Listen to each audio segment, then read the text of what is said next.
The Death Cure by James Dashner, Chapter 43. It was a smooth ride, but it seemed to last forever, and so much time to think about things wasn't exactly what Thomas needed, especially without being able to see. He was nauseated by the time they finally stopped. When the side door of the van opened, Thomas instinctively reached up to take off his hood. "Don't do it," the lead guy snapped. "Don't you dare take those off until we tell you. Now get out, nice and slow. Do us a favor and keep yourselves alive." "You sure are a tough shank," Thomas heard Minot say. "Easy to do when you've got 6 people with guns. Why don't you—" He was cut off by the thump of a hard punch, followed by a loud grunt. Hands grabbed Thomas and pulled him out of the van so roughly that he almost fell down. Once he got his balance, the person yanked again and started leading him away. Thomas was barely able to keep his feet under himself. He kept quiet as he was led down a set of stairs and then down a long hallway. They stopped and he heard the swipe of a key card, the click of a lock, then the creak of a door opening. As it did, the murmurs of hushed voices filled the air, as if dozens of people were waiting inside. The woman gave him a push and he stumbled a few steps forward. He immediately reached up and yanked the hood off his head, just as the door closed behind him. He and the others stood in a huge room filled with people, most of them sitting on the floor. Dull lights in the ceiling illuminated the few dozen faces that stared back at them, some of them dirty, most of them scratched and bruised. A woman came forward, her face twisted by fear and anxiety. "What's it like out there?" she asked. "We've been in here for a few hours and things were falling apart. Has it gotten worse?" More people started to approach their group as Thomas answered. "We were outside the city. They got us at the gates." "What do you mean things were falling apart? What happened?" She looked at the floor. "The government declared a state of emergency, without any kind of warning. Then the police, the cop machines, the flare testers, they all disappeared. All at once, it seemed. We got snagged by these people trying to get work at the city building. There wasn't even time to figure out what was happening or why." "We were guards over at the Crank Palace," another man said. "Others like us had been disappearing left and right, so we finally gave up and came to Denver a few days ago. We got nabbed at the airport, too." "How'd everything get so bad so suddenly?" Brenda asked. "We were here 3 days ago." The man let out a sharp, bitter laugh. "The whole city is full of idiots thinking they've been containing the virus. It's been a long and slow rumble, but it's finally exploded in our faces.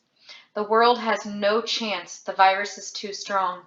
Some of us seen this coming for a long time."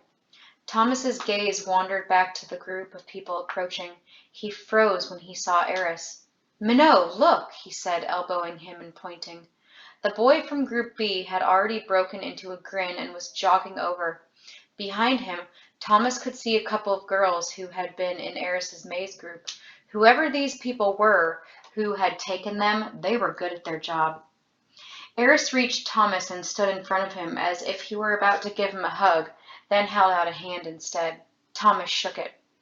"Glad you guys are okay," the boy said. "You too." Seeing Eris's familiar face made Thomas realize that any bitterness he felt about what had happened between them and the Scorch was gone. "Where is everyone?" Eris's face darkened. "Most of them aren't with us anymore. They got taken by another group." Before Thomas could process what he'd said, Teresa appeared. Thomas had to clear his throat to get rid of the lump that had suddenly formed there. "Teresa!" He felt such a flurry of conflicted emotions he could barely get the word out. "Hey, Tom." She stepped close to him, her eyes sad. "I'm so glad you're okay." Her eyes moistened with tears. "Yeah, you too." Part of him hated her, part of him had missed her. He wanted to scream at her for leaving them behind at Wicked. "Where did you guys go?" she asked. "How did you get all the way to Denver?" Thomas was confused. "What do you mean, where did we go?" She stared at him for a few seconds. We've got a lot to talk about. Thomas squinted. What are you up to now? I'm not up to defiance, gripped her voice. There's obviously been some miscommunication. Look, most of our group was captured by different bounty hunters yesterday. They've probably already been taken back and sold to Wicked, including Frypan. I'm sorry. An image of the cook popped into Thomas's head. He didn't know if he could handle losing yet another friend.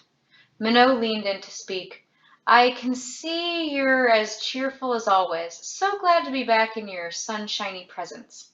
Teresa completely ignored him. Tom, they'll be moving us soon. Please come talk to me in private. Now. Thomas hated the fact that he wanted to, and he tried to hide his eagerness. The rat man already gave me his big speech. Please tell me you don't agree with him and think I should go back to Wicked.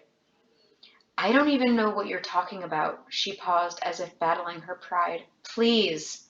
Thomas stared at her for a long moment, not sure how he felt. Brenda was just a few feet away, and it was clear she wasn't happy to see Teresa. Well? Teresa asked. She motioned to their surroundings. Not a lot to do in here, but wait around. Are you too busy to talk to me? Thomas had to stop himself from rolling his eyes. He pointed to a couple of empty chairs in the corner of the large room. Let's go, but make it quick.